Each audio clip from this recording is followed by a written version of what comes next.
Hello friends, welcome to my YouTube channel science learning hub. My name is Neha Khan. आज मैं आपको psychology के कुछ बहुत ही इंपॉर्टेंट क्वेश्चंस के बारे में बताने जा रही हूँ, जिनसे हर साल 2 या 3 question TET, C TET, NVS, TGT PGT, KVS TGT PGT and other teaching exams में पूछे जाते हैं। इन क्वेश्चंस को जानने के लिए यह वीडियो एंड तक देखें।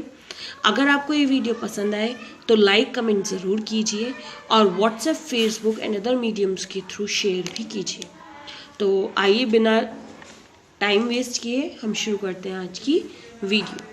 तो आज की वीडियो का फर्स्ट क्वेश्चन है, अधिगम के पुनर्बलन का सिद्धांत किसने दिया था? तो अधिगम के पुनर्बलन का सिद्धांत दिया था हल ने।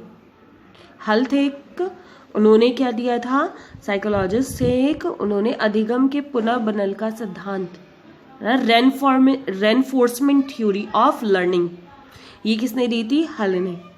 नेक्स्ट था, ये क्वेश्चन बहुत ज़्यादा पूछा जाता है, व्यवहारवाद के जन्मदाता, बिहेवियरिज्म के। तो बिहेवियरिज्म के जन्मदाता कौन थे? वॉटसन। वॉटसन ने बिहेवियरिज्म के बारे में बताया था। नेक्स्ट आता है द्वितत्व सिद्धांत। तो द्वितत्व सिद्धांत किसने दिया था? द्वितत्व सिद्धांत दिया था स्पीयरमैन ने।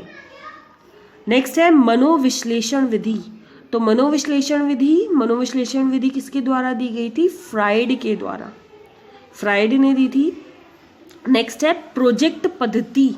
तो प्रोजेक्ट पद्धति किसके द्वारा दी गई थी? प्रोजेक्ट पद्धति दी गई थी किलमेट्रिक के द्वारा। किसके द्वारा? किलमेट्रिक द्वारा। नेक्स्ट है डाल्टन पद्धति। तो डाल्टन पद्धति किसने दी थी? Miss Helen Parkhurst. Miss Helen Parkhurst. Next है किंडरगार्टन।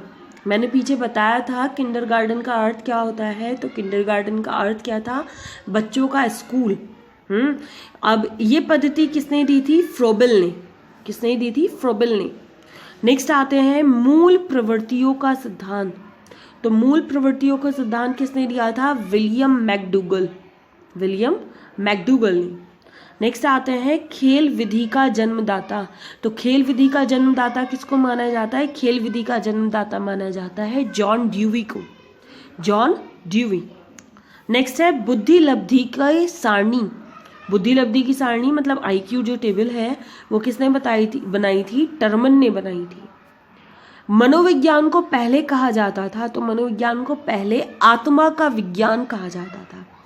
मनोविज्ञान को पहले क्या कहा जाता था? आत्मा का विज्ञान।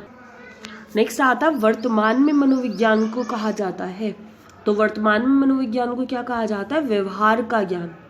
पहले कहा जाता था आत्मा का विज्ञान और अब कहा जाता है व्यवहार का ज्ञान। नेक्स्ट आता है शिक्षा का शाब्दिक अर्थ। तो शिक्षा का शाब्दिक अर्थ क्या है? नेतृत्व। क्या है? नेतृत्व। नेक्स्ट आता है बुद्धि परीक्षण। तो बुद्धि परीक्षण जो था, IQ टेस्ट जो था, वो किसने बनाए थे? वो बनाए थे साइमन और बिने ने। साइमन और बिने। नेक्स्ट आते हैं बेसिक शिक्षा का विचार। तो बेसिक शिक्षा का विचार किसने दिया था? गांधी जी ने।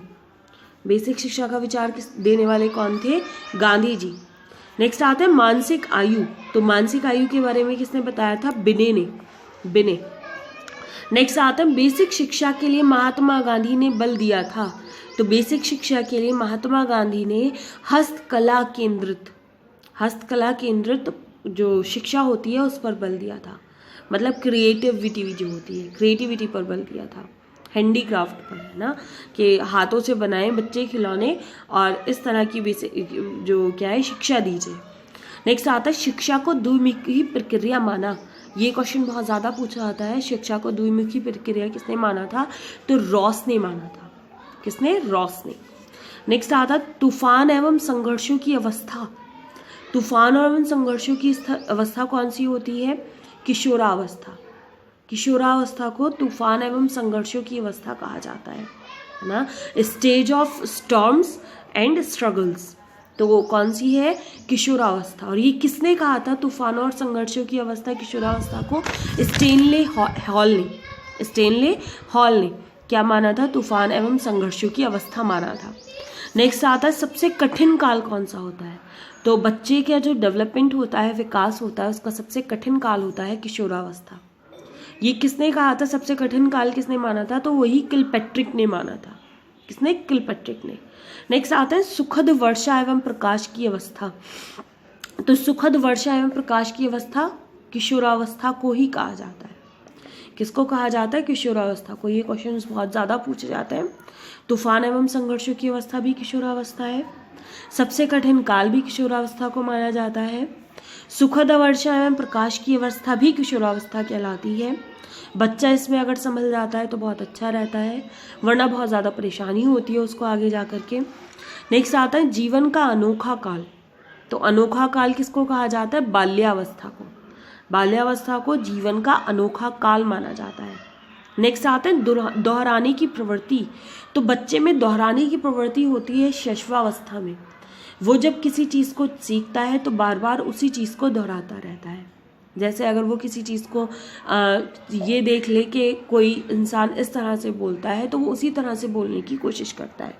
तो दोहराने की प्रवृत्ति कौन सी अवस्था में होती है? शैशवावस्था में होती है। इस तरह से ये वीडियो हमारी आज की कंप्लीट हो गई।